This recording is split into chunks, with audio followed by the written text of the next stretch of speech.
నిమ్మకాయలు కోస్తున్నానండి పచ్చడికి. నిమ్మకాయ పచ్చడి చాలా బాగుంటుందండి, చాలా మంచిది. పెరుగన్నంలో తిన్నా దేనికి తిన్నా చాలా బాగుంటుంది అన్నమాట.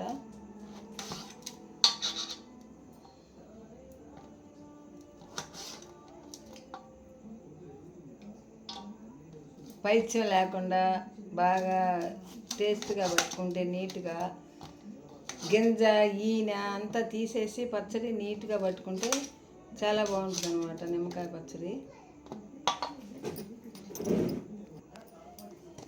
కొంచెం పసుపు వేసుకొని కొంచెం ఉప్పు వేసుకొని కలిపేసుకుందామండి. నిమ్మకాయ పచ్చడి అండి చాలా రోజులు నిల్వ ఉంటుంది. కరెక్ట్ పాళ్ళు పోసి చక్కగా కలిపి పెట్టుకుంటే చాలా బాగుంటుందండి. ఇలా పట్టుకోవాలన్నమాట. సంవత్సరం ఉండా కూడా ఇలాగే ఉంటుందండి. పెరుగన్నంలో నంచుకుంటే సూపర్ ఉంటుందండి పచ్చడి, చాలా బాగుంటుంది.